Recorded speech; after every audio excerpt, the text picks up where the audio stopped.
Lavrov stresses that positive signs for dialogue in Syria are available, renewing Russia's rejection of any preconditions for dialogue.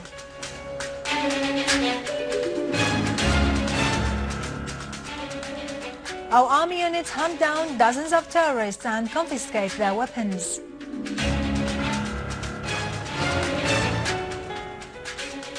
Civil disobedience continues in the city of Port Said as protests call for ending the rule of Muslim Brotherhood.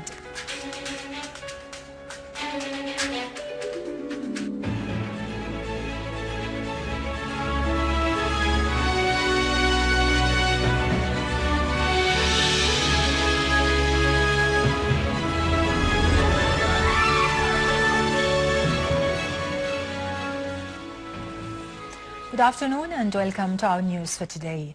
Russian Foreign Minister Sergei Lavrov has affirmed that the use of force will not solve the crisis in Syria, as there is increasing awareness of the need to get it solved through dialogue.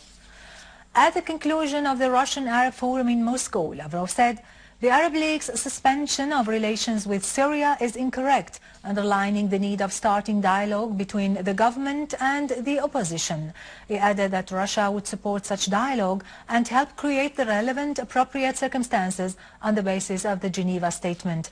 Lavrov called for an international conference to render the Middle East an area void of nuclear arms, pointing out that Moscow is dissatisfied with the course of events, particularly in light of the appearance of armed conflicts in the region and the rise of extremism, terrorism and unsupervised armament. For his part, Lebanese Foreign Minister Adnan Mansour stressed that there is no other alternative in Syria except solving the crisis through dialogue. He warned against the danger of sending foreign terrorists into Syria. Mansour expressed support for the Russian initiative, which calls for rendering the Middle East an area void of weapons of mass destruction.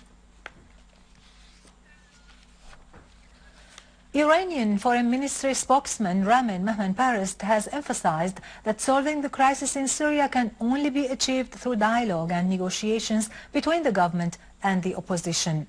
However, he added, some regional and foreign states have insisted on interfering in Syria's affairs and encouraging the armed groups to carry out terrorist operations preliminary to foreign military intervention in Syria. In a TV interview with Russia Today satellite channel, Mahmoudparest said military foreign intervention in Syria will leave a large number of victims among innocent civilians and will totally destroy the country's infrastructure.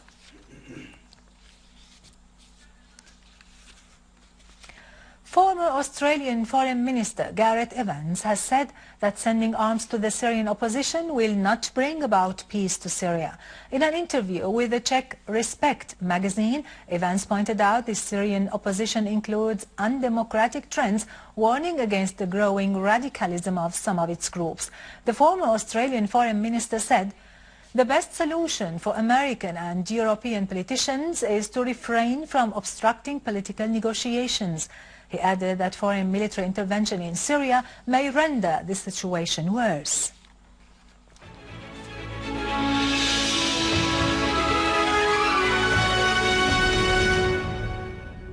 Two mortar shells fired by terrorists have fallen in Tishreen Sports City in Al-Baramke neighborhood in Damascus. One player of Al-Wathba team was martyred and several players were injured during training.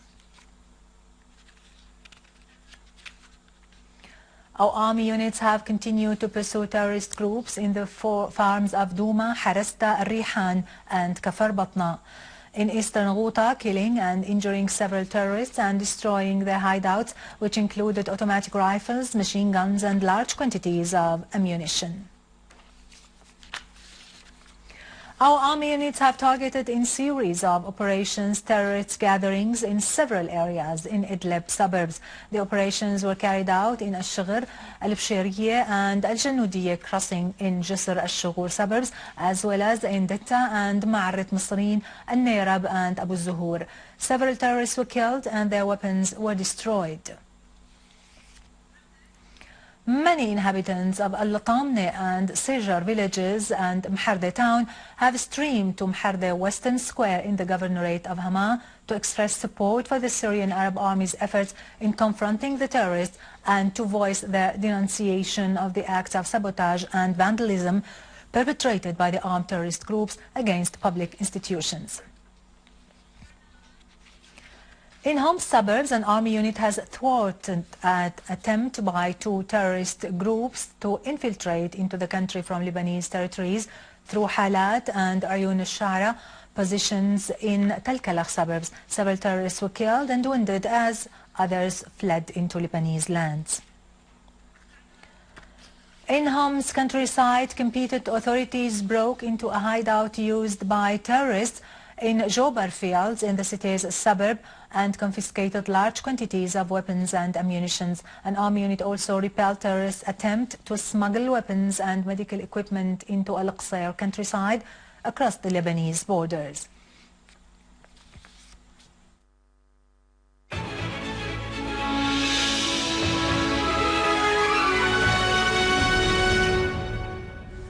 Israeli occupation authorities refused to set free prisoner Samer al-Aisawi, who was on hunger strike for more than 200 days. Meanwhile, UN Secretary General Ban Ki-moon expressed deep concern over the quick deterioration of the health situation of some Palestinian prisoners, especially al-Aisawis, calling for conducting a quick trial to the prisoners or setting them free. As civil disobedience continues in the Egyptian city of Port Said for the fourth consecutive day, similar moves spread to other cities and towns as Al-Ismailiyah witnessed today major strikes by government employees and other political factions and parties. Workers at the Suez Canal also joined the protests against the rule of Muslim Brotherhood, which is bringing Egypt into the brink of financial collapse.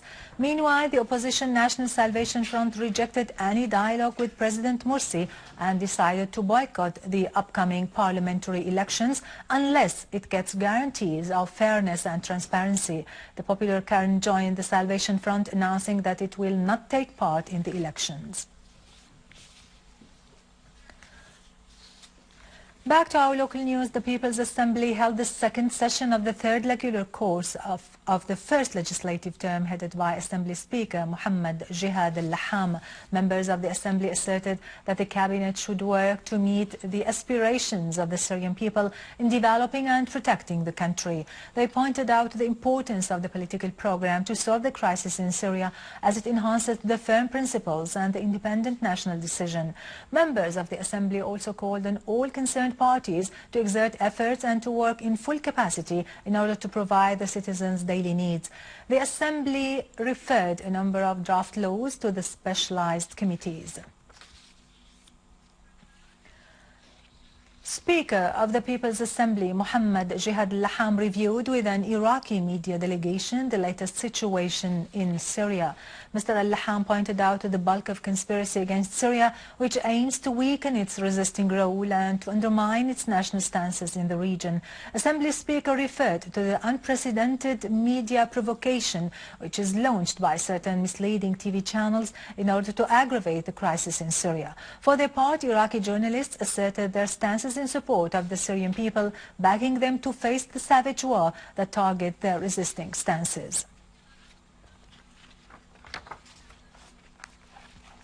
With this, we end our news for today. Thank you for watching. For more news about Syria and the region and to view this bulletin again, you can always visit our website in English, syriaonline.sy. Now to latest business and market news with Khalid Saqabani after a short break.